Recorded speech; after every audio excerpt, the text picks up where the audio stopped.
Hello, everybody. I know this one was not scheduled, but it's just kind of a work in progress update for the Bull Centaur character. I got the retopology done Friday last week, and this week I have um,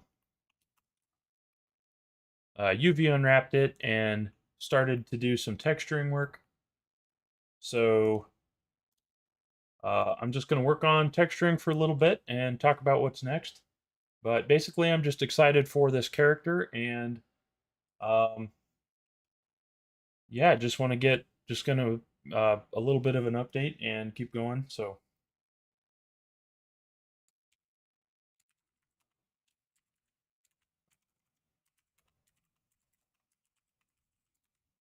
all right, just putting a little pinned comment here. So anybody that comes in will say hi, hopefully. Okay, so um, this here is the model. Um, I started to paint him. You can see there's some like fur texture, but I mixed the normal map from Blender with the substance file, and I think that was a mistake because I can't get the displacement on the textures to work. So if I zoom in, uh, the paint looks okay, but like in here, you can see there's normal map conflicts. And so if I select this guy and let's turn the rig off because it's just kind of in the way. Um, if I select that and we go to shading, don't need the camera view there. And let's go to view the texture as it's supposed to be. So if I start playing with the normal map here, you can see it displaces his body like it's supposed to do. Um, but it's also controlling the color. So I'm gonna have to um, probably leave the displacement and well basically everything. I'll have to leave it out of the substance file and just basically get the color of the paint from it. So, which isn't a big deal. But the big question is whether or not I will use real fur particles for this character or not because they're really hard to render, but they look nice. So, if I'm not going to use the fur, I will do a better job of painting. This is just to get a base, and I don't like how it looks, so I'm going to redo it. Um, but yeah, so I might just get the paint from Substance Painter and do any sort of displacement stuff in Blender because I can also do it with just noise nodes in the shading editor. So I may do that.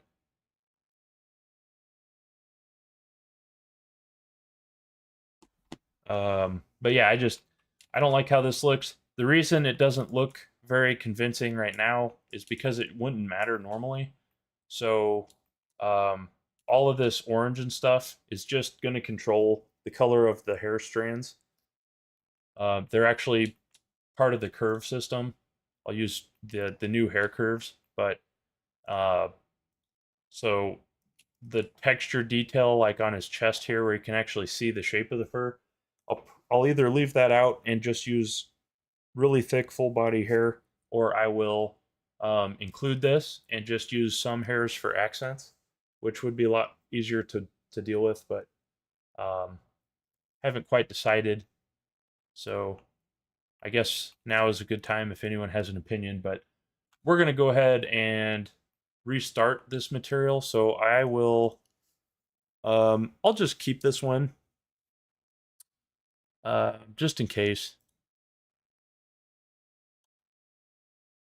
But we'll just call it body material. I think we're going to restart the texture process, and I'll show you how easy it is in Substance Painter.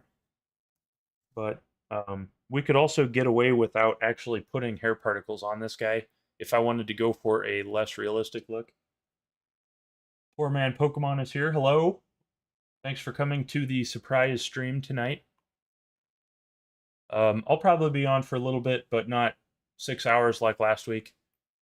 So I don't know how long you've been in here, but I was just saying I'll probably restart the texturing because it was decent, and then I painted over it last night and it didn't come out how I wanted. So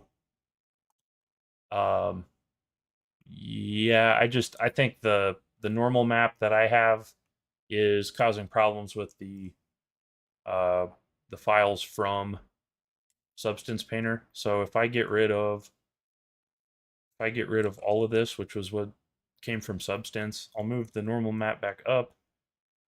I did get the normal map to behave, so there's no artifacts. Well, not very many. Looks like there's just a couple little hidden ones.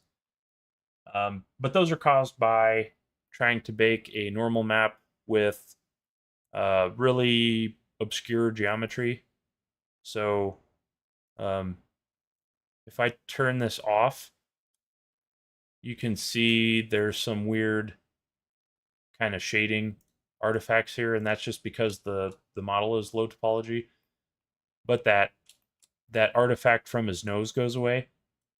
So if I turn this normal strength back to 1, you can see it there again. But if I zoom out, you can see the normal map is working really well for just the displacement effects that I kind of was intending them for. So yeah, and you can see I can turn it up to 10 or down to a smaller factor. But the reason the normal map is nice in this case is if I put a bunch of actual like fur on the model, it's going to be really, really hard to see a lot of these details. So having them overly strong details like his ribs and stuff, this muscle here, all of that will show up better with full body hair. But I get to tune it, and that is why I did it the way I did it. But for now, we'll leave it right around 1.2. So basically, since last week, I built this mesh, which is the retopology. It's not necessarily a super clean retopology. You can see there's extra edge loop groups that go around. So it's not necessarily clean, but it's way, way, way more simple. So if I click into edit mode on this character, all of the red lines on the body, let's switch this out. Let's just go to that. All the red lines on this body are UV cuts, also known as seams.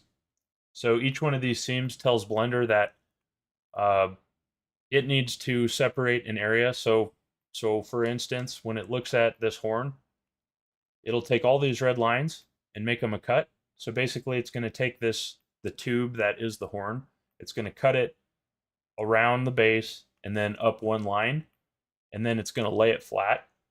So doing your UVs like this to where they're actually customized allows you to do a few things. So first things first, it allows me to separate the textures of certain areas. So if I want a texture on just his hand to get just skin on there, it's a lot easier if that is separated from the body, because we'll go to the UV tab here. But if I select all, this is what the UV unwrap looks like.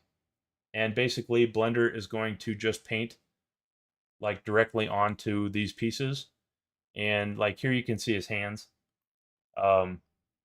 So basically there's no weird overlapping. If I were to just to do this without marking these seams, um, it would be super random. There'd be a lot of overlap, and it's really hard to actually texture paint. But like you can see here, this entire section of his upper body here in this segment. Actually, let me just show you. Um, if you click L while you're in edit mode, you can select by just UVs, and then just clicking L will add to the selection. But that's really, really nice because, like, if I click L here, you can see that his arm is this object on the side here. So if I want to paint just on his arm, then it's super easy.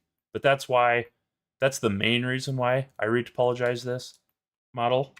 Like here, it's just half of his lower body, all the way around his belly, and then that looks like this. If you let Blender do this without marking any seams, you're just going to get a completely randomized pile of garbage. So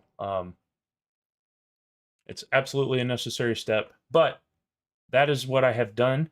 And then the next thing is when you go into the texturing mode. So this is the normal map.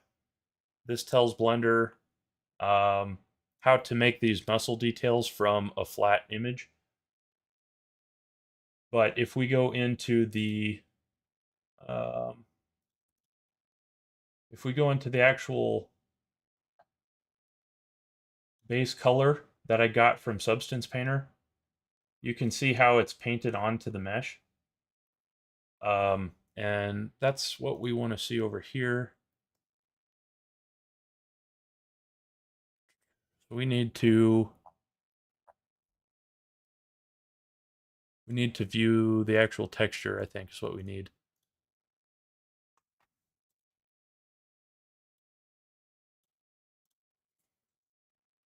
Which this doesn't matter to what we're doing anyway.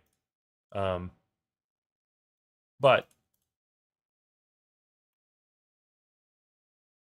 when I paint on the model now, it's going to be really easy to control where the paint goes. So we're not going to have overlap issues and stuff. So I think what we need to do though is probably take this guy back to Substance Painter, and I might do a much more simple texture for his body. Because I think I'm going to do the full body hair particle way, and I'm not going to need a lot of actual like fur detail on the body. So let's just go ahead and re-export this. And all we need is to grab the body. So I'll save. He's UV unwrapped, so you have to do that before you export to Substance Painter, otherwise you'll have an issue. I'm actually going to come in here and we'll make a Substance Painter 2 file so that I can keep them separate. And then that is where we'll store all the textures. So let's go to export with the body selected. We're going to export an FBX file. We'll put the mesh in here and we'll just call it blah blah blah 2, Centaur retopo texture 2. And then we're going to go selected objects and mesh. We're not going to take anything else. We're not going to have animation. Armature, we don't really have to do anything with. It'll be fine. Geometry, I don't think we have modifiers, so none of that should actually affect anything. And we should be good to go. Blah, blah, blah, blah 2, yes. The name of it isn't super important, but you just want to be able to refine this model later. But yes, thank you for pointing out that my English fell apart for a second. All right, so I'll export this. Now it has just become a 3D model. And then we'll go down here and we'll open up the Adobe's 3D Painter. So I think what I'm going to do is we're going to put no texture on most of his body. We'll probably just do skin everywhere, and I'll do a really neutral, like just a brown like leather kind of skin, and that way it won't show through stronger than the fur. And if I need to deal with the colors, I can mute it out in Blender. But for now, it'll be better um, just to have a simple texture. But we can look at the options, and you all can look and see what you think looks better or might be a better idea. But let's just open this up. We'll make it 4K. So what I did last time was I actually brought in the normal map from Blender, and I don't think I want to do that. Automatic normal map assigned. So we're gonna make sure there's not one. Automatic normal maps assigned scheme. But yeah, see, I don't want the normals from this material to interact with the ones I get from Blender. So I'm going to make sure I turn normals off on all of my textures, and then I'm going to set up any displacement that I want to keep in Blender instead of in Substance Painter. So I'm really just going to be painting in here, not doing the full material paint. But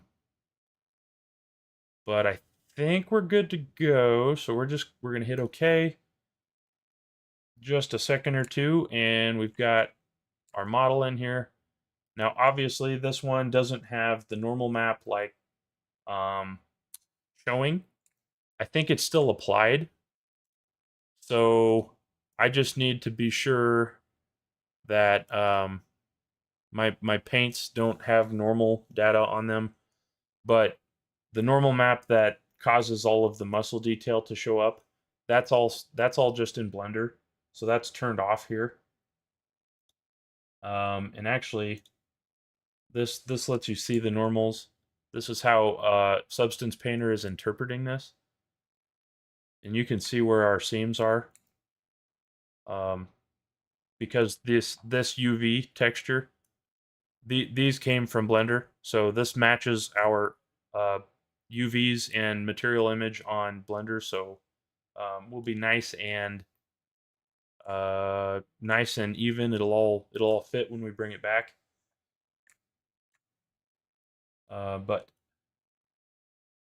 let's set up a better studio lighting. That should be fine. Can turn shadows on and off if we want. I don't think we need to. But yeah, so what I did the other night that I ended up not liking was I came in here, I made a layer for every single thing, and I can still go into that file if I need to, but um, I made each part, so his horns, the skin, uh, hoofs, all that stuff. I made them separate materials, and then I painted the entire body. And I think it's actually a lot more work than it really gives you. But let me just show you how this brush looks, because the brush does look good, but we aren't going to really use it anyway. So if I come in here and just brush this onto the body, this will be the color that shows up. So what I'd really like is to be able to just change the color in here, because the intent is not for it to be white, but I can mix this color in Blender, so that's actually going to be fine. But I can come in here and paint over the whole body. Like I said, I think I'm not going to, just because we probably won't use it. And if I want to make a like a more toony version of him with like how would you describe it? Like actual modeled fur instead of fur particles. I'll come back and do that some other day. But I think what we're going to actually do instead of fur for now is we're just going to put the skin on. So let's just call this skin, and we'll just apply it to the entire body, and then we'll only remove it in certain spots.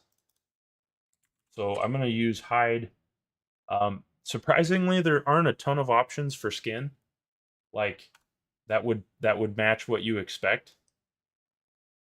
So What's really cool about Substance is this is procedural, so I can drag this on and it'll apply to everything. Obviously, we don't want it that lumpy, so we're just going to scale it. If I were to paint this on, though, I can't. I can't scale it afterward, I guess, is how to say that. And actually, let's undo that for just a second. I do want to symmetrize this. Yeah, about X. Okay. So now anything that I do to the mesh to affect it should translate. Uh, but yeah, so obviously this is way too bumpy, kind of creepy. One thing we have to remember to do is we want to have the normal deselected here because we don't want to be competing with the normal map that's already in Blender. I could use math nodes and combine them in a better way, but for now we're not going to. I'm gonna make the skin just a little darker. It's not gonna have a lot of that tan in it.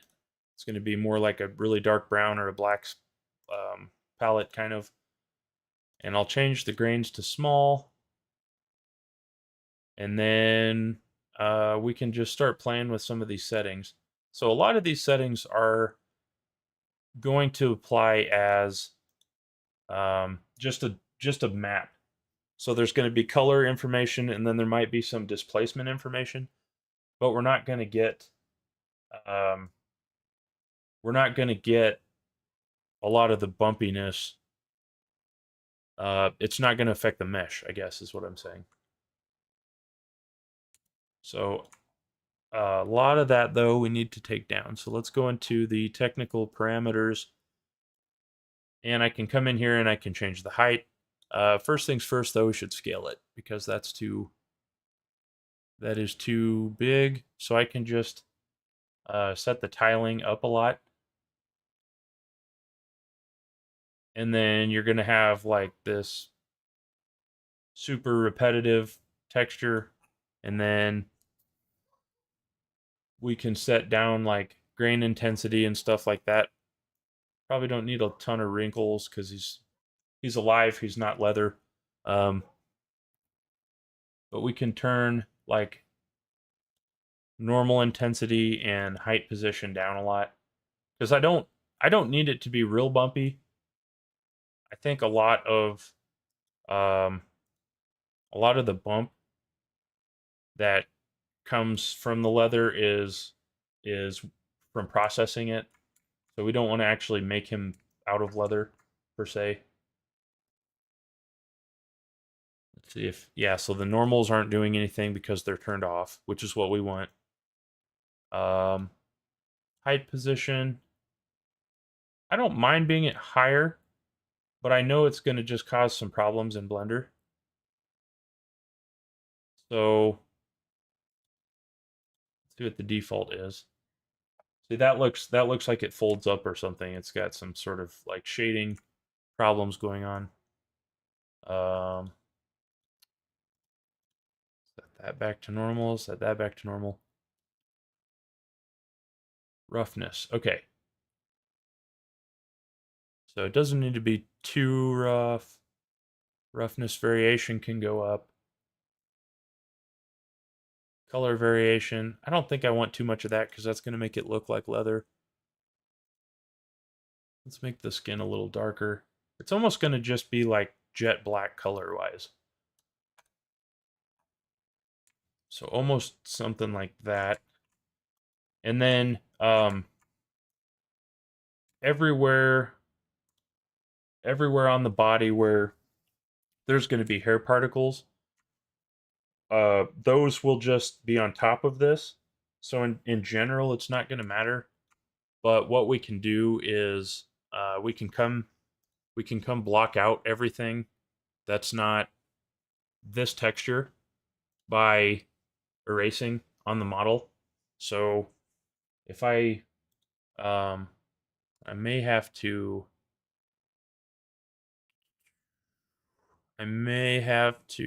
play with this a little bit.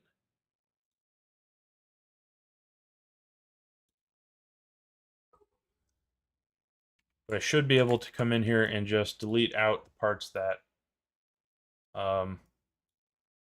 that I don't want to have the same paint, basically.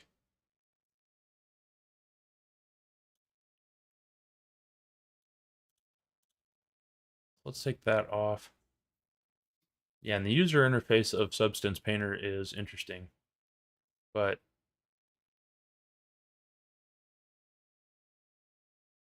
because we don't, yeah. We definitely don't want this leather to be on everything. I wonder if you can just convert this from a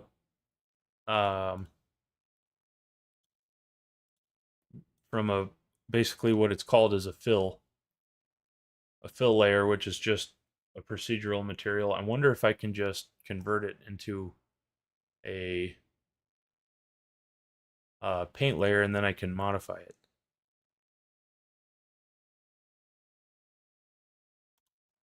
Definitely not as familiar with Painter as I am with Blender, but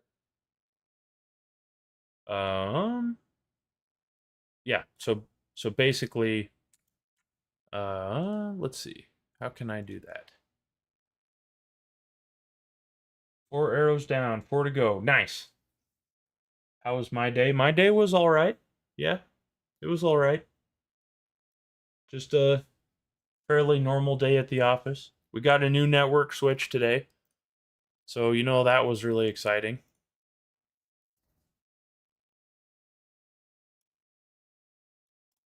But other than that, yeah, it was good. How about you?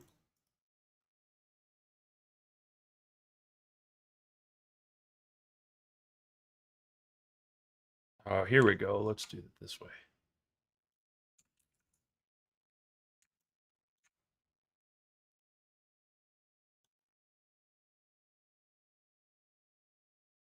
Yeah, there we go. Okay.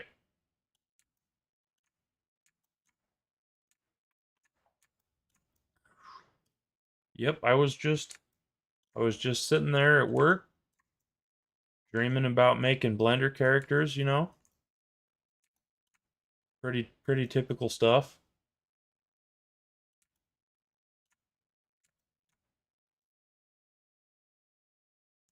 Whoops. We don't want to get that mixed up there. So we don't want it on his ears. Where else do we not want the skin? Honestly, most of his face, it's probably fine. The rest of his body, the hairs will block it. Working on a house in Gretna. Nice.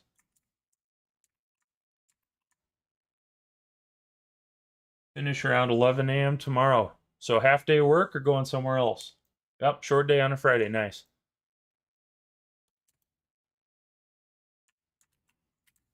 Um, we have something weird going on here with the thumb.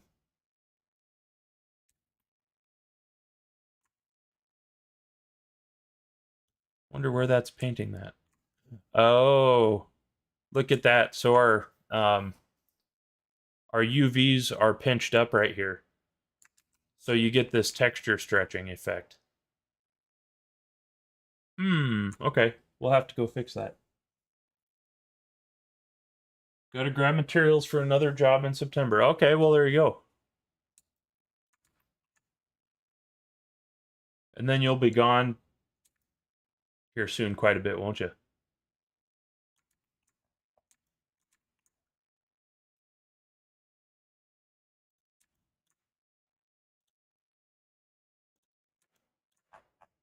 There, let's just do some sort of fingernails there. We'll worry about the thumbs later. And then let's save this. Um,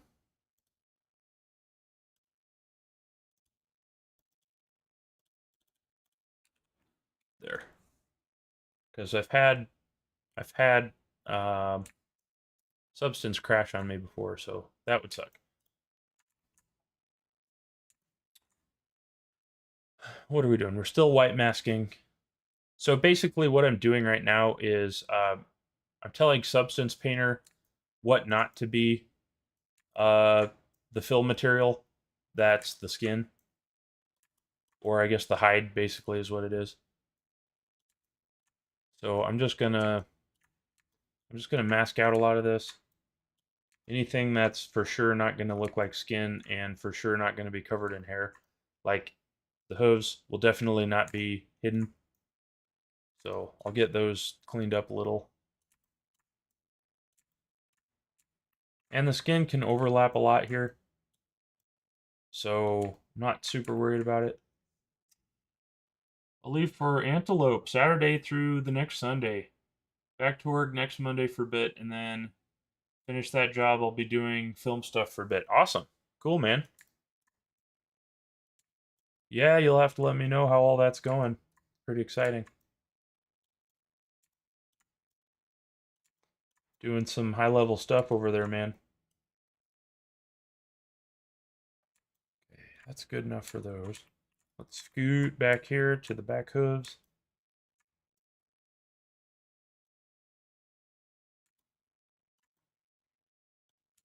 Yep, the other thing I worked on tonight was testing the 3090 on some scenes because I realized that I haven't gone back and tested all of the benchmark scenes I've been working on lately. So um, got some of those results added to the spreadsheet, and I'll post that video here about 10 minutes after I'm done with the stream. I just got to do some voiceover stuff, and that'll be that.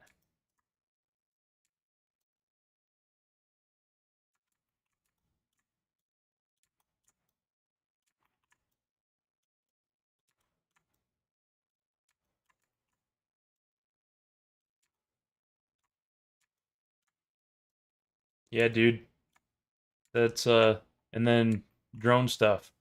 Drone stuff's the other thing that'll be showing here soon. So for whoever finds this stream later, pretty soon I will be demonstrating how to use a drone to scan things in real life. And I'm hoping to take some uh, basically mega scan size things and make my own custom materials and HDRIs and some other stuff from it. So that should be super cool.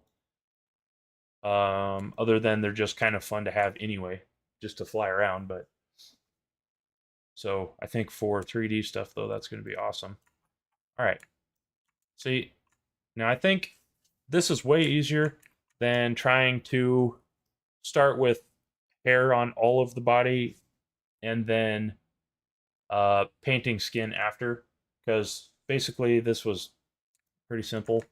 The only other material that I have to add now is the horns and the hooves. And so what I could do is apply those materials to the white mask, but I think I'll just paint them because those are going to be easy. For horns, I've used a few things before, but um, let's see if I can get, what is it called? Ivory. I really like to use this ivory material for work on horns because I think it looks really cool. So,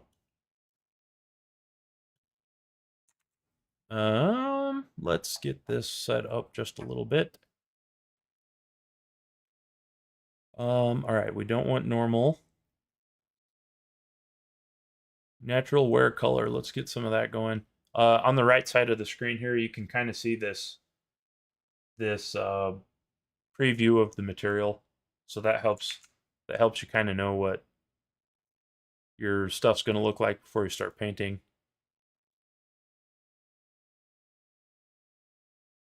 Let's make the wear undense, if you will.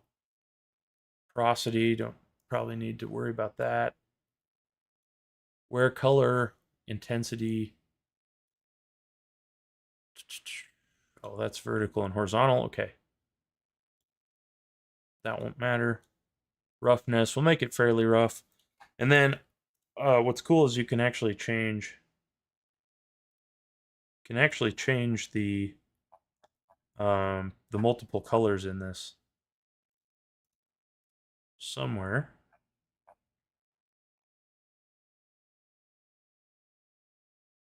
Maybe.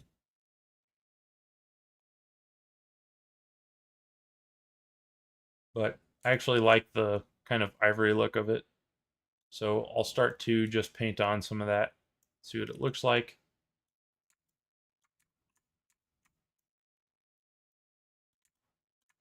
And that actually looks pretty cool. I like the displacement effect it's got.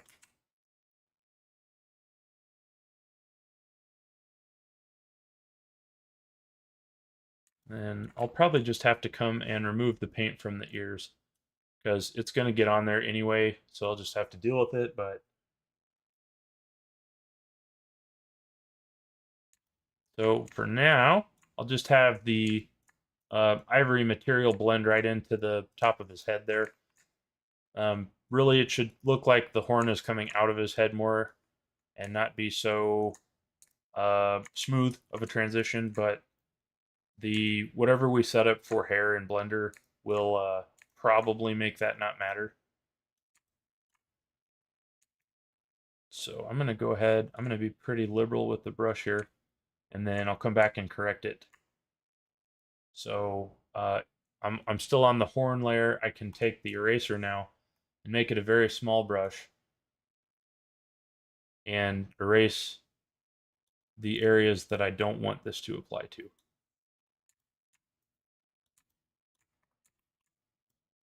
So I don't want it to be that far down, but I'll probably have to come back and add a little bit of color from the white mask back up on his skin there because we don't want this gray. Because that should all be skin until it's smooth-ish. Yeah, dude. Good luck with the antelope hunt. Pretty wild. Should be a lot of fun though.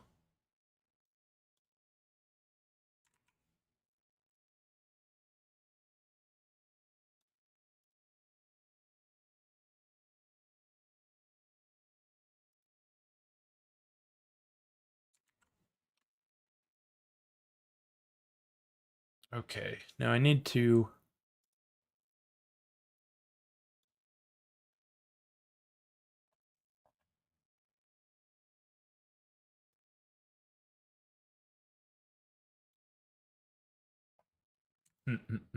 okay.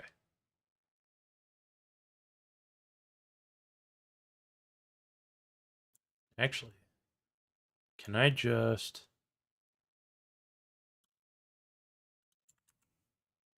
wonder if I can just flip this. Really what I want to do is just repaint some of that color, but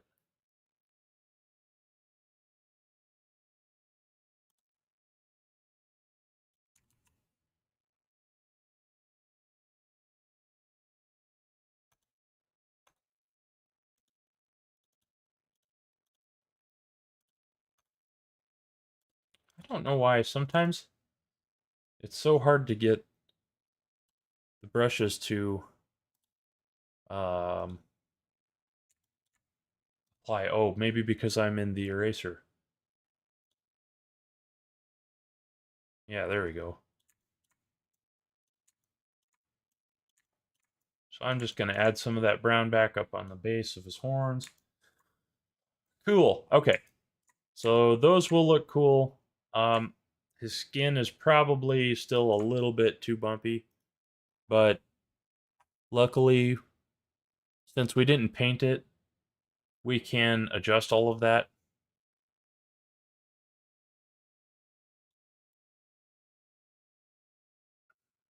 I think he can have a little bit of wrinklies, but we're not going to have too much.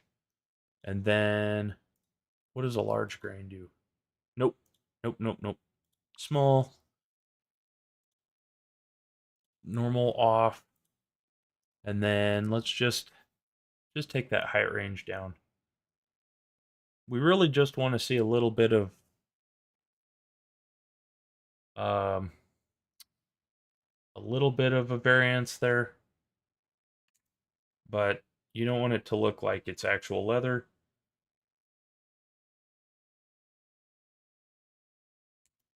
That's pretty cool. All right, so he's got some ivory horns. Let's figure out what to do with his feet. In the past, I've used like just marble or granite, and then took the shininess out of it. But really, it doesn't matter too much. It'd be kind of cool to use like carbon fiber. Just wouldn't make any sense. But let's add a paint layer here, and we'll call it hooves. And then, I suppose probably don't need to get too complicated here. That marble actually looks really cool right there. Let's grab that one, and then we'll see if we can play with the colors. Yeah, that'll look cool. We'll just tone the colors down a little if we can. Okay, normal, no.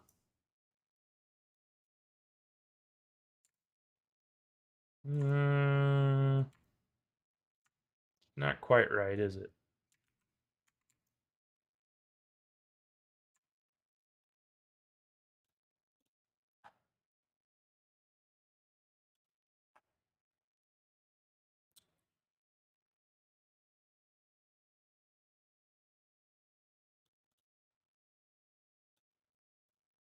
Yeah, so some of the materials in here, um, they're made to be procedural, and they don't have as much control options. So here I can't actually change the color of these. I don't. That looks too varied. Let's go find something else. But some of these you can change a lot of settings. Some of them you can't. Let's just go to. Um, let's see what we have for rock. How about marble?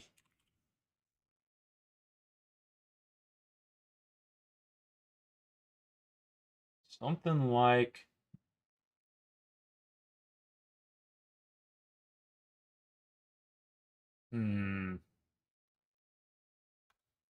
Let's try this one. So we can tone the color down. That's the biggest thing. We can make this really dark. So let's make a lot of it kind of gray. And then most of it will be pretty much dark black. That, I can't even see what that's changing.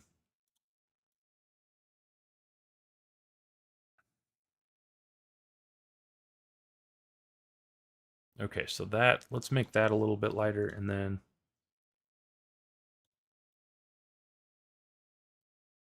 stain color, aggregate color, marble color. There we go.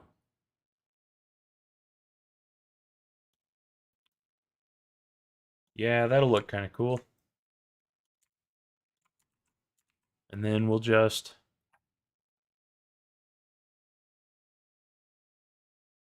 make the veins less dense. So they just kind of look like spots. I think that's what we want to do. Roughness will be high. Contrast can be up. Cool. That'll look cool. Yeah. So then it's just going to look kind of like a flat black with a little bit of variation on it. And then, again, it's not really going to matter too much what it looks like, because we'll use the hair at the transition there. We'll use hair to kind of hide the overlap. So I'm not worried about that because it'll just be a tuft. I wish it would stop jumping to the other foot. That's very distracting. But that should look fine. And then I'll decrease this a little. And we'll paint these guys just so they look different enough to stick out. Yep, and I have realized this past week, um, I don't know how to texture as well as I wish I did. So I'm going to have to look into that a lot more. Because this looks okay, but some of the stuff people do is just so realistic looking. I think organic models are just harder to work with, but like I got to get to that point. I'm not there yet. But I don't want to get stuck on this character for too long. I should just move on, keep learning. All right. But I'm starting to feel why people will gravitate toward um, relatively easy methods of 3D art, like lower poly, lower detail, cartoony stuff, because it's just easier to work with, I think, which is just fine. But oh yeah, let's actually go paint some like fingernail kind of variation here. This will kind of look like he's got fingernails. Probably won't ever have to be super close to him, so that should work just fine. Um, his teeth aren't included, his eyes aren't included, so those won't be a problem. But yeah, so I mean, from far away, his horns and his feet look pretty good. We shouldn't have any normal map issues now that I've kind of fixed this. But this will be a lot easier to work with in Blender. And then if I want to change the color palette, I just have to add some color on top of this. So that's kind of the goal. But let's save our file, and then for now, let's just export this. One other thing I may fix is that the UV on the thumb is just being really weird, but I think we can live with it. Let's export textures. Let's go find our spot here. Got to create a new folder. We'll call it textures 2. Select. Now this is where it's going to put all of our image textures. We should be good with all this information. Let's just say 16-bit. I don't think I'll be able to use it in Blender, but shaders parameters. Yeah, we don't need that because we'll set it up custom. And then we'll hit export. Takes just a second. Boom, we're done. So I'll save one more time. Close this. And go right back into Blender. And so now, this is what he has. This is just his body with the normal map. But let's go to shading. And for now, let's disconnect the normal map so we can see what he really looks like. Okay, I'll select the body. And then I swear my screencast keys need to stay on at all times, and they never do. But let's select the guy. Okay, and then we're going to come in here. We're going to select the shader. And then I'm going to hit Control plus Shift plus T. It's going to ask me where I want to get all of these materials from. And I'm going to go grab everything in here, except for the normal map. Yeah, we'll see. We'll see what happens. And then it'll set up the shader. Now, what you're seeing here is Blender being a bit confused about the displacement.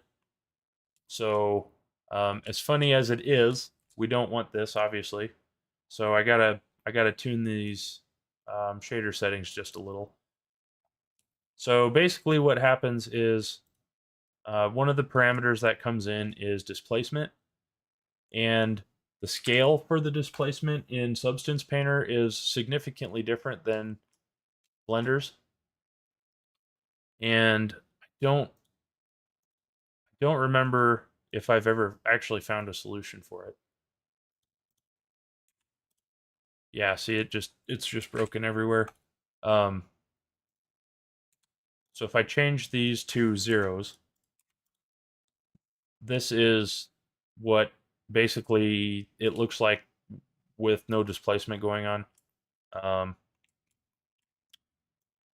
and it kind of defeats the entire purpose of having all that skin texture on there. So what we'll do is we'll just put very tiny values in for the displacement, and it should give us a little bit of that effect. So you can kind of see it there. Um, but we really can't add much before it breaks it, can we?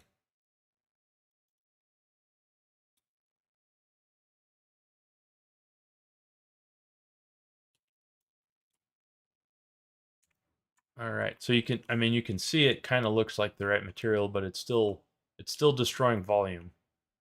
Um, and let's see what happens too when we plug back in our normal map. So ideally what we should see is a little bit of that displacement, that bumpiness, um, adding to the normal map, but we might have to set shaders up for that a little different. And it's possible we might be able to just kind of multiply these together.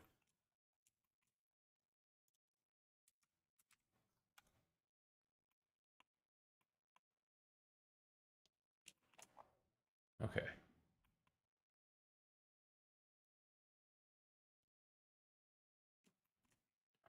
But yeah, going from uh actually, I wonder what happens if I plug the normals in.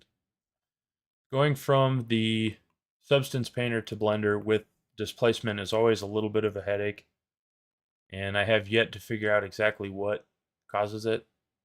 But you know, this clearly is not what we want. I don't know who's in here. Poor man Pokemon, if you're in here, um, maybe comment on this. See what you think about this. I'm sure if I actually tried to like pose this, it would just destroy Blender. Gonna put this bowl in the talent show. Probably not with this going on. Might have to get just a little bit crazy with some extra node work, but I mean, his teeth are coming through his face. What are you supposed to do with that? So let's just put tiny, tiny values in, and we're gonna lose a lot of our bumpiness. But um, actually, let's try one other thing. Let's just put bump only for the. That might work. Let's say 1 there and 0.5 here. Okay, see that might actually work. Um, so what I did was I've changed the surface to show only the bump and not the displacement. So it's not moving the mesh, it's just adding the bumpiness effect. And I think that actually looks really good. So I'll probably leave that something like that. And then the normal map is going to combine uh, his body details and the skin bumps. Clearly not what we're looking for. Nope. I think it's getting there now, though. It almost even looks like it's veiny, which I wasn't really intending on, but um, you know, you're only really going to see this in just a couple spots on his body, but without even having really any color variation. That actually looks pretty cool now. Um, oh, I missed a bunch of comments. Be doing film stuff, high level stuff, I think is what you said. LOL, I don't know about that. More like mid to low tier level stuff. No, clearly not. Um, I'm not going to say anything in here. You can if you want, but I would say there's nothing mid or low level going on there anymore. Going to try to make it look high level. It is. It is. I watched your Intel unboxing. Solid stuff. Uh, yeah, that Intel card's way better than I thought it would be, to be honest. We'll see what the future holds, but um, they may catch Nvidia for consumer stuff, and they're definitely going to destroy AMD at the rate things are going. So, man, this actually looks really good right now. The color on the feet is a little goofy, but I don't think that'll matter. Yeah, that should be fine. It'll stand out when the hairs are on him. But let's see. Wasn't sure I was gonna like the arrow color combo, but I think it's growing on me. White wrap, black veins. Yeah, that sounds cool. Yin yang vibe. Cool. Yeah. We're talking about arrows for somebody who may be a little confused. I'm gonna get another buck. Oh, hoping to get another buck. Certify myself as the Antelope Ninja. Yeah, from what I understand, getting two in a row in two separate years would be pretty successful. Um, yeah, that would be cool though, man. And you just got back your one from last year, didn't you?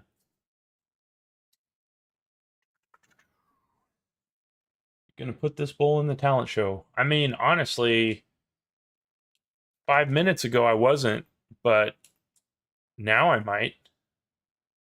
So imagine once we get the hair on his face, and his eyeballs are going to look more real. They look completely silly right now. I'm going to actually build the internals of his eye so it works properly. But imagine there's hair all over his face, so you can't really see anything except for where his skin sticks out, and then that's what you're going to see. You know, it looks pretty convincing, especially from like just a little bit away. Let's see what his fingernails look like. Yeah, see, so our normal map applied. Uh, we've got kind of a mix of the rock like hoof color and um, the skin color, but because of the normal map, you can really see the fingernails, and from back here, they just look super convincing. Um, Poor man Pokemon says, yeah, I don't know if any of my friends have got two antelope. We're talking about two antelope in a row. The last one Joel killed was in 2016, and I assume he's tried every year. So yeah, I mean 7 years. That is wild. And he's been out every year. Oh yeah, you said that. Okay, yeah. Sheesh, man. Yeah, that's too dedicated for me. But especially going 6 times in a row and hoping for the seventh one to be successful. That's brutal. But let's save this guy. I don't think. Let's make everything internal. So we'll pack everything. So packing basically makes all of the files um, included, and then I'll also make them local. I shouldn't need to, but doing that protects our textures, so these shouldn't disappear now.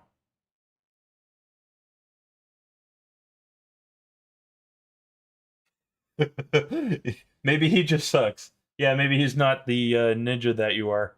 I guess so. I mean, I killed one first time out. Can't be that hard, right? Yep. No such thing as beginner's luck, man. Completely not real. All right. Cool. Well, here's what the body looks like. Even looks kind of veiny. It's not aligned in the way that you would expect, but um, the cool thing is because of how we've set everything up, if I go into pose mode now and start moving this around, there's virtually no performance hit to displace all of this texture and all of this, uh, well, muscle detail, if you will.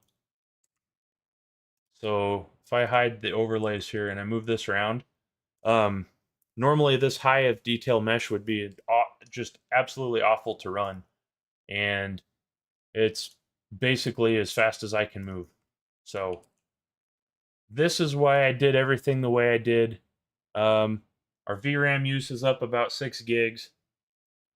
So the biggest fight we're going to have now is trying to get the hair particles to be efficient. And I think curves are more efficient than the old particle system, but it's still not good VRAM wise. So it gets very, very heavy. But I'll start working on those now just so you can see what they look like. Poor man Pokemon says, I love stalking antelope though. Makes me feel like a ninja for sure. I'll hunt whitetails the same way, which is super hard, but it's made me a better stalker. Yeah, that's cool. Talking about bow hunting, it's something that we both grew up with, well, hunting in general at least. So, yeah, it's a little bit more of a challenge than a lot of things you could do. So that's cool, man. I think I'll probably let you do all of the hiking and climbing and crawling around though, and just report back. I think that's a good way for me to hunt is just to see how well you do. All right, you know what? His eyes are too far out, but I think we should texture those. So let's do that. I am gonna hide the body for now. And now we've just got some floating teeth and eyeballs. But if you look at this mesh, it's just a sphere. That is definitely not what an eyeball looks like. So what we need to do, here's your two textures. It's literally just uh, basically a glass orb. And I may not even have the glass material on this one. But I just have a blue color and a white color. That's not what we need. So what we're going to do is we're going to actually model this, and then we're going to put the more realistic like glass texturing on it, and it kind of looks like his eyes aren't even aligned. Oh, yeah, nice. All right, we're going to delete the left eye and focus on just this one. And then we'll come back and mirror and rotate and all that later. But first things first, let's align this so that it is facing the forward Y direction. And I think it's probably going to look, yeah, it's offset a little bit. So we're just going to do it as close as we can. And then this thing needs to clear its parent with keep transform. And now it's all the way down there. Where are you? There it is. So we're going to have to move this around to place it back in the head anyway. But if we can get this lined up, then that'll be good.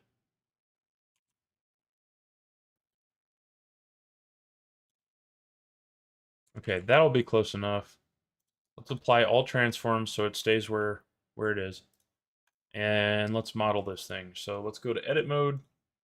Okay, so what a real eye should look like, especially for this character, we're going to have to move back some of this white material. let's see if we can. We don't really need to unwrap it, but let's just select planes here. And if I remember right, you can grab a whole face loop. Must be Alt, and then Shift Alt, Control Alt. One of these grabs. There we go. This must not count as a loop. There we go.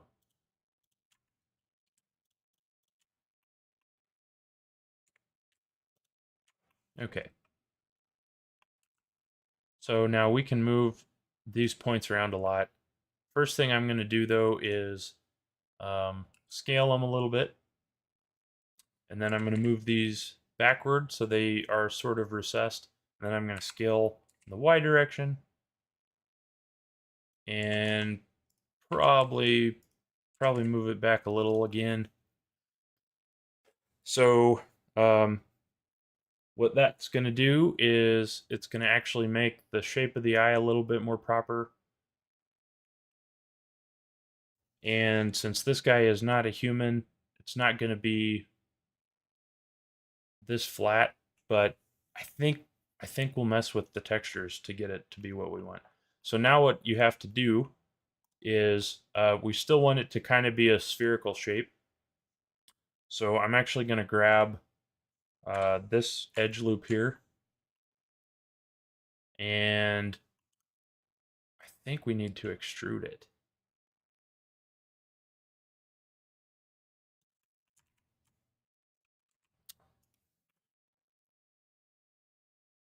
Oh no, that's not. We don't want to extrude it. We want to copy. Okay. So let's select all of this one more time. And we want to go to faces.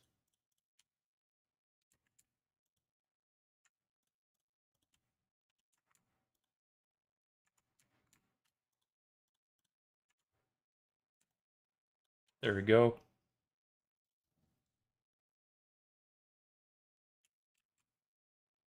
Yeah, here we go, here we go. And we want to just move it out a bit in the Y. And then I'm going to scale it out a little bit so it's closer to these. And then I'm going to take this full loop around the side.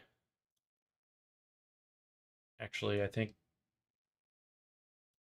all of this has to come back just a little as well. But we'll do that. Turn off X-ray. We'll grab this whole loop and I'll move it so that it's real close to the eyeball there.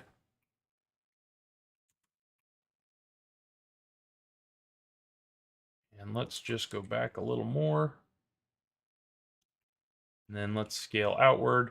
So basically what I want to do is get these points to be close. And then let's try to merge them and see what we get. 32, that's probably right.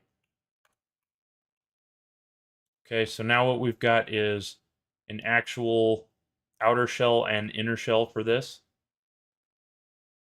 So I can clean it up just a little, because this doesn't need to be quite as harsh. But what's cool now is when we look at our materials, so we're going to have different sets of faces be different materials. And what you're going to have is the outer shell of the eye is going to be a translucent, sort of a clear material. So all of these faces again. Let's see, let's grab these and then we'll go.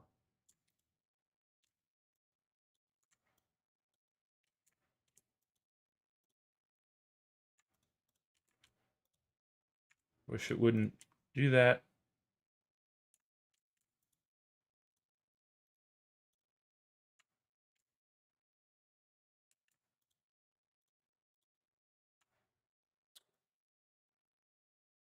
At some point, you just have to select it manually, apparently.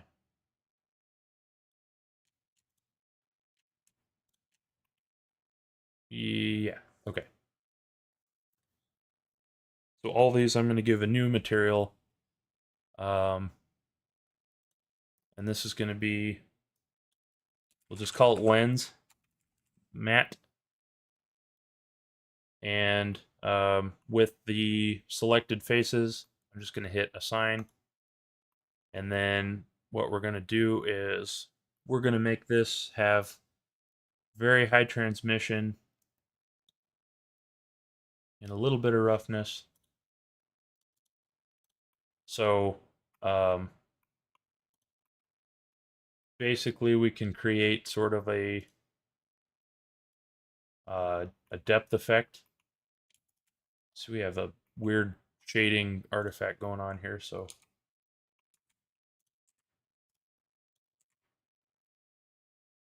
it might just be the way the shadow works in there. Let's shift N, recalculate normals. Okay.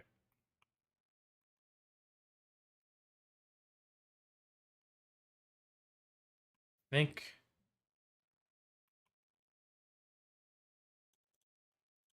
that'll be a better starting point. But yeah, why does that shade that way? There's definitely a duplicate plane or a flipped plane or something. Must be this guy. Oh, it's yeah, it's the wrong material. Okay. Yeah. So this we still want to be the eye white material. There we go. So what's cool is now when we look at this in object mode, it's going to give that glassy effect, and I'll play with the shape of the eye because this guy's eye would not be um, a circle from the front like that. But I can play with the shaders to add whatever kind of detail I want. So let's, if I go to the lens material, I can change how much transmission there is. I can take away or give it more roughness, and then I think, yeah, the index of refraction should be closer to water than glass. But this will make kind of that like noisy translucency that you would expect. And then all I have to do is let's go to our um, proportional editing. Scale this in.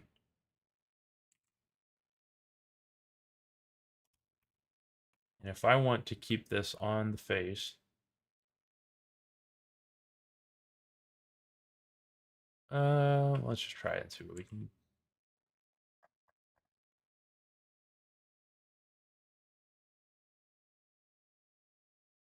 Poor man, poor man says, "Bro, you are insane with this stuff. I only understand like every third word. So complicated." I It's not that complicated, and but just keep in mind that I've already seen this stuff a lot. Like I've seen everything I'm doing um from somebody else. Like I'm not just good at Blender and like oh yeah, I already know what to do, you know. I've seen it. I'm not inventing it as I go. But thank you for the compliment.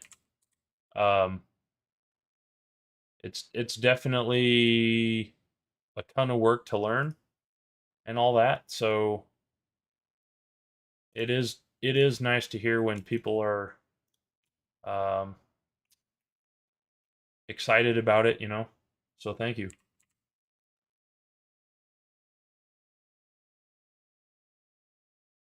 You know what? I just don't know.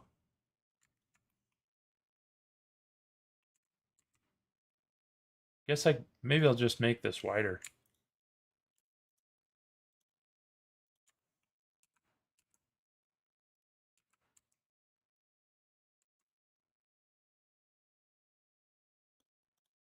So now he's got a bit more lens. Oh, what happened up there? Okay. Well, that's kind of goofy.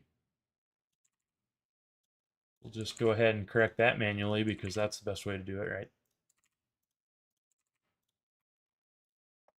It'll work. You won't see it anyway. It'll be in his head. This one's a problem.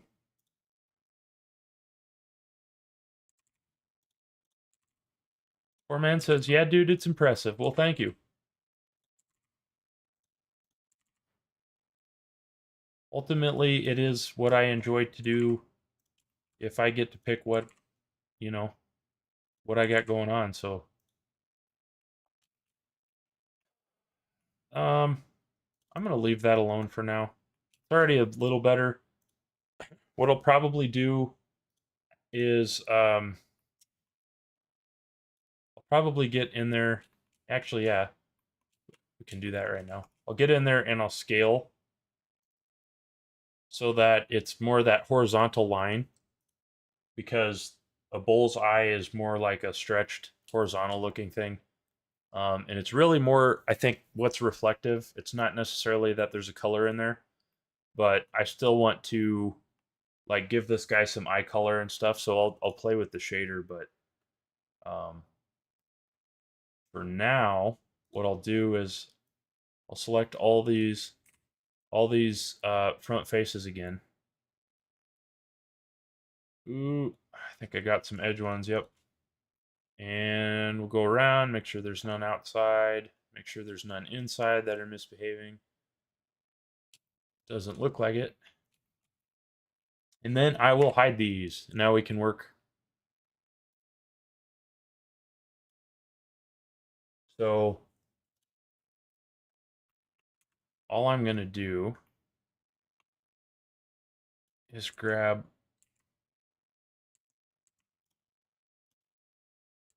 just a little bit on each of the sides and pull them out. And then maybe pull the middle down. Can't go too far though.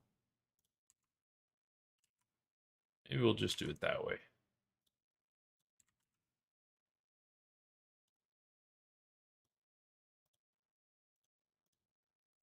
And then Alt H is to unhide. And now we should have, yeah, see, we have a little bit of that stretched effect. I'll probably need to do it more than that. Yeah, somebody had mentioned though that um, his eyeballs made his face look less realistic, and I think his face looks okay, and it literally was just that the eyes were way too cartoony. So um, once that was pointed out, it's like, oh yeah, I definitely need to modify that.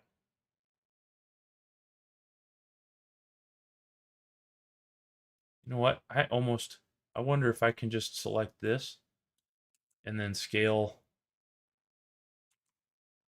There we go. And then it should be a little bit smoother than if I was trying to just grab some points.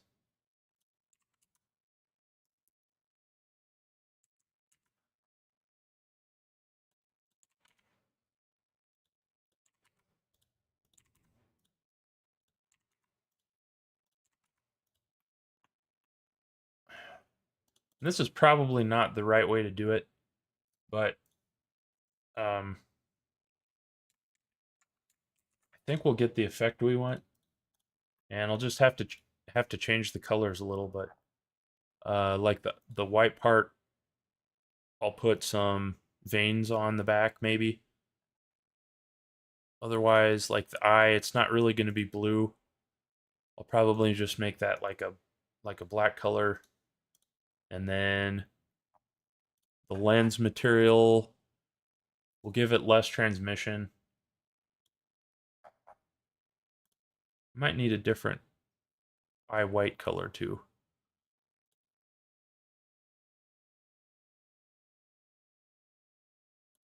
But yeah, so this stuff's just it's just kind of fun to play around with the parameters and see what you get.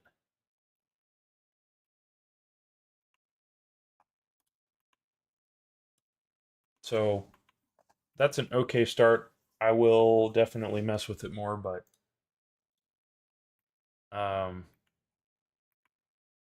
mean, even then, it's going to look a little better than it did. So let's get the guy back here, and where does eye go? So his eye needs to get back into position.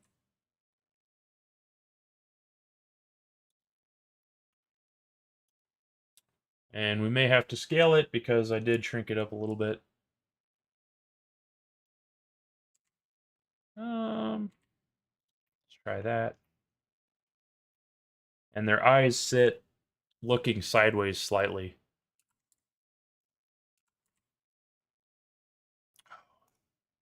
We need to set the origin back to the object. Let's also apply the location so it's not moving around.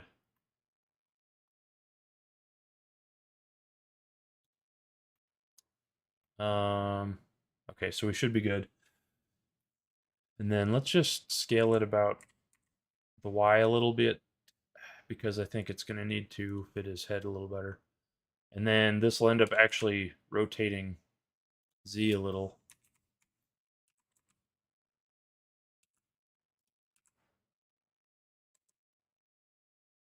And then it's going to be kind of just flat like that.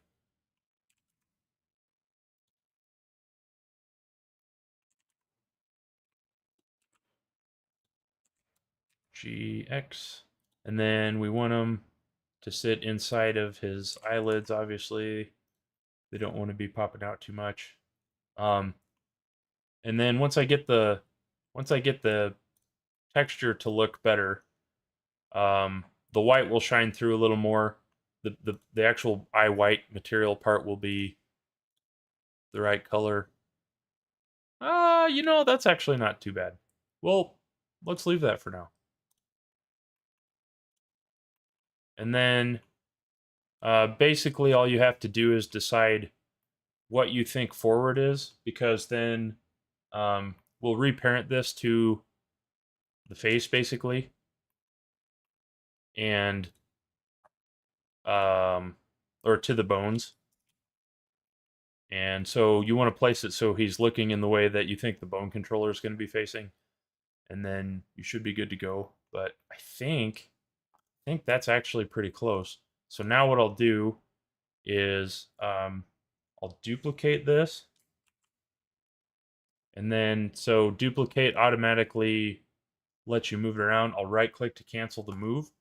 It's in the same place, and then I'll go to object and mirror, and then I'll go let's try X global. Nope, didn't work, so I'll go back to mirror, and let's just say X local. And then I'll copy the, what is this? This is the same one. X location, we should be able just to put a negative sign on that, and it'll go over there.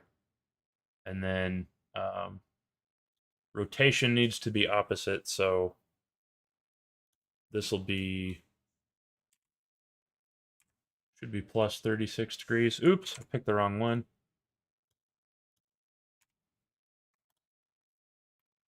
Okay, does that look right? Hide the overlays. It's looking pretty close. I am wondering if his eyes would maybe need to face outward a little more, but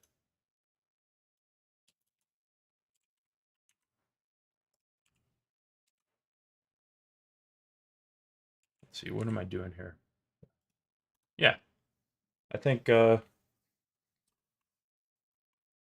I think I'll handle other changes with um, here in a bit with the bones actually attached. But now I can change these settings and I can make that look like um, a lot more sharp of a line. I can fade it out. I think that's probably actually more accurate right there. I can change the index of refraction.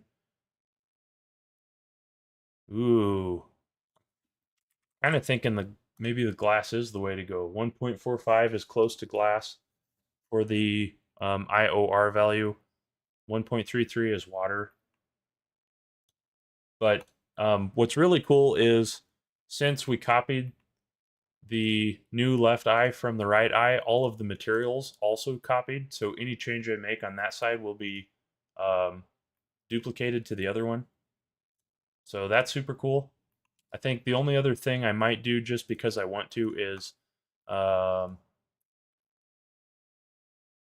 if we look at this in X-ray mode, I'll probably oh that's not very helpful at all. Just hide his body. Okay, I'll probably add a ring of eye color just on the outside because I still want him to have a little bit of a um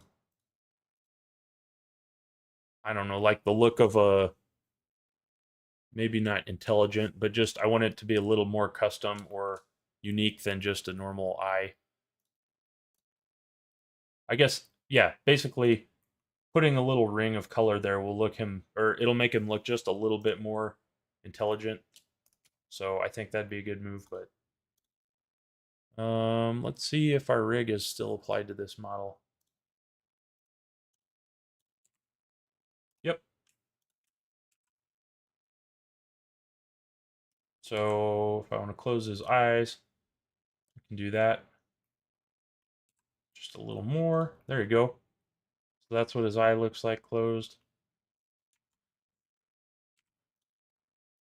And then all we got to do is get those eyeballs attached. And I think rig-wise we're good. Because this rig is just parented still. So, um, YouTube claims I have 2 concurrent viewers right here. I know poor man Pokemon's been in here. Who else is here?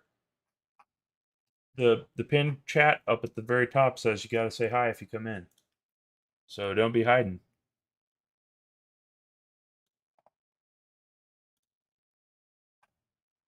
All right, let's turn off some overlays. And then let's make our lighting just a little more interesting. And let's see how the eyeballs actually look. There, I was going to say the light didn't seem to be changing anything.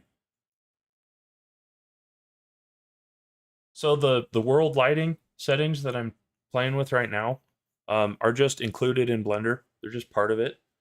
So I don't have any fancy materials going on or anything. Uh, just for anybody that's wondering. But it's really cool. You can change some of these settings to make more realistic environment. Like adding a bunch of ozone makes everything a bit more blue. And I don't apparently adding air makes it really orange. So not sure exactly why that is, but this is just under the world settings, and I've just added a sky texture to the background. Okay. And we probably don't need any help from the sun. I have a sunlight in the world as well, so that's not helpful.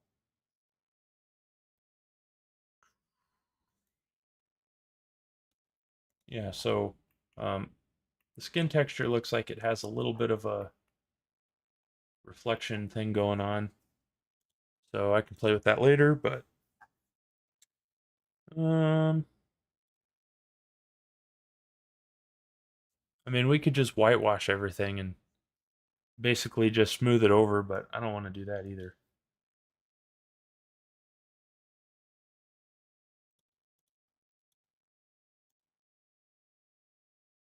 Yeah, we'll play with that later. That's not going to matter. Because from about here, it's going to look great anyway. So we'll probably be good to go. The other cool thing that I haven't shown yet is this is what he looks like in Eevee. So this is the previewer slash um, the faster render engine that Blender has. So if I come up here to the render settings and switch from cycles to Eevee and go to the render tab instead of the material preview, it's not going to change. So this is one of the render engines in Blender. And let me show you. Let's just put them over here, and I'll just hit render. That image is done already. Look how fast that went, and look at all the detail on this mesh. So super super cool. Um, but the way I've done it here is render engine agnostic, meaning I can use cycles or Eevee if I want.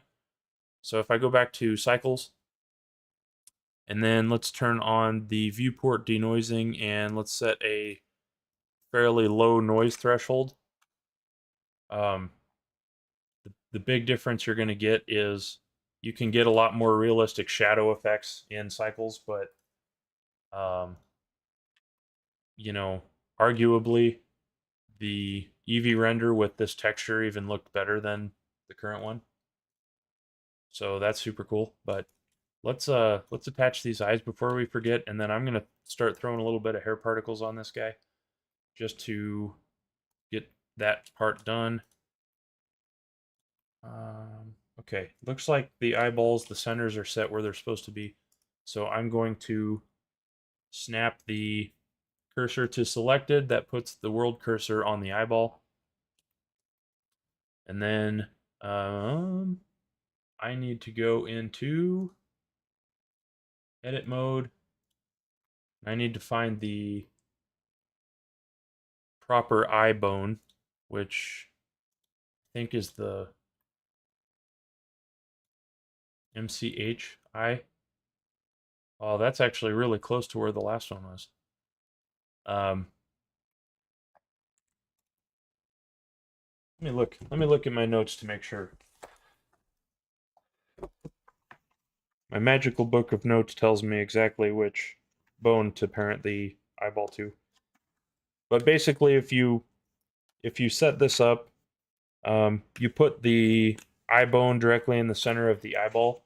When the bone rotates, the um, the eyeball won't like rotate out of the face. So like right now, they're not lined up. So if I rotate it about this bone, the eyeball will roll out of the head, and we don't want that. Eyes. Set cursor to eye, select the eye.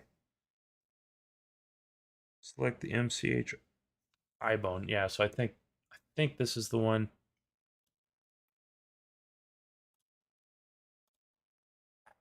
But what you can do is you can see um which bones are parented to what.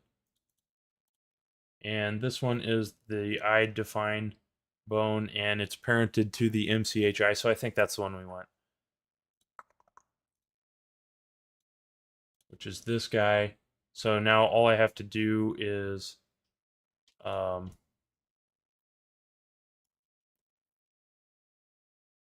is snap and then say selection to cursor. Whoops. Let's just do this one. Snap selection to cursor. Okay, so now that set the eye bone directly onto the center of the eye. And the other thing you can do is you can change what forward is, but I think that's actually going to be really close. So we'll leave it. And then this bone controls all these other ones. So we'll snap that. I think we need to go just the dot. Snap selection to active. Nope, that's also wrong.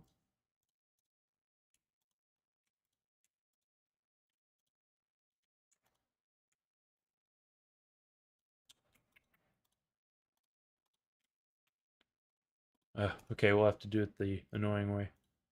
Put the cursor there, then say snap selection to cursor. There we go. So now when I leave edit mode, um, all of the bones and pose bones and stuff should follow where I've placed that. So let's just go make sure. So you can see now the eye, except for the eyeball because we haven't parented it, but the eyelids follow this, and that's what you want. So now hopefully we placed that bone on both sides.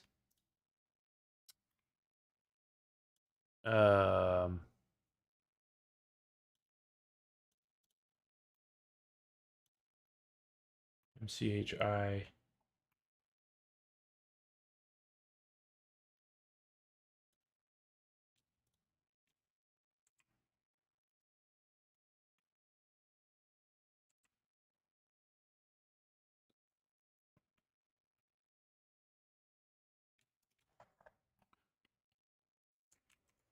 We don't want to do that. We want to symmetrize this. That's what we want. Symmetrize plus X to minus X. And then same thing for this guy.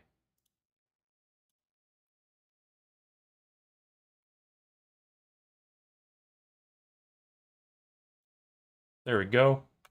So now those bones should be in the right spot at least. Okay.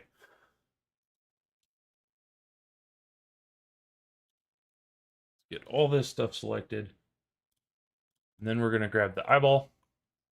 Shift select the rig. Go to pose mode, not edit mode. And then I just need to find that MCH eye bone again, which is this guy. But now that it's all lined up, we're good to go. So I have the bone selected. So now I'm just going to hit Control P and then say bone. And now when we move our, if I can find the right layer, when we move the eye bone, our eyes should also follow. And you can kind of see on there, the white of his eye is rotating around. It's a little hard to see with the glass, but let's look at it in shade view. And now you can see it a little easier. So now his eye is following better. And I think that actually looks pretty good. So for now, we'll call that good. I will switch the other eye. I'll get that parented as well. This one, let's call left eye.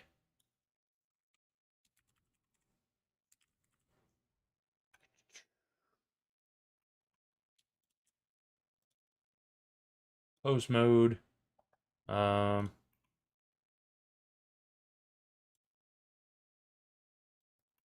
that MCH eye bone again.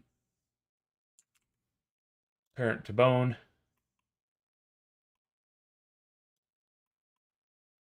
I think we're good to go.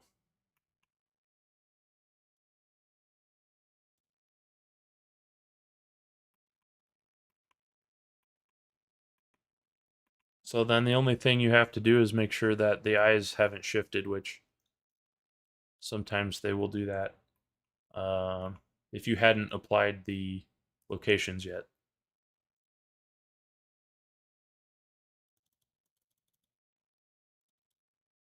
All right. So let's go back in and just enable the bone layers that we use for controls. And I'm actually digging the Eevee shading here. But if we move these around, both of the eyes follow the eye controller now. we'll have to do our normal weight paint cleanup stuff because his horns are attached, but that's pretty easy. So let's just deform his ears. And then we'll go back to object mode and we'll select the body and we'll go to weight paints and we'll find the ear. And we'll get rid of anything that isn't an ear that has been deformed. This. And this is a bit of a tangent from the topic, but um, it's hard to have him this close and then it just doesn't function. Because at this point we're just going to be grooming hair now, so we're down to the um, artistic decision stuff instead of the technical stuff, and that's super exciting because normally by the time I get to this point I'm not as happy with my textures and all that, so getting pretty jacked. Let's just get a little of that off of there. Okay. Yeah, so now his ear won't deform his horn, because why would it? And then I don't think we have any on these other ones. And that is normally the only ones we have too many problems with. So I think we're good to go.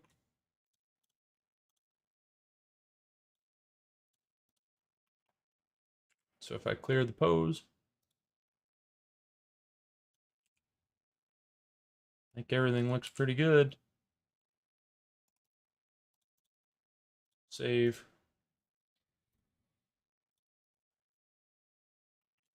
All right. So the new hair system is significantly different than the old one. But basically, it uses geometry nodes now instead of particles, but you can also set up particles and convert them.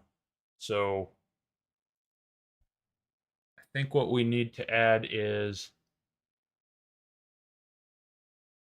under curves. Yeah, we need curves. And then you can add an empty hair, which is basically doesn't have settings, or you can add fur object. And this will apply to the entire body. So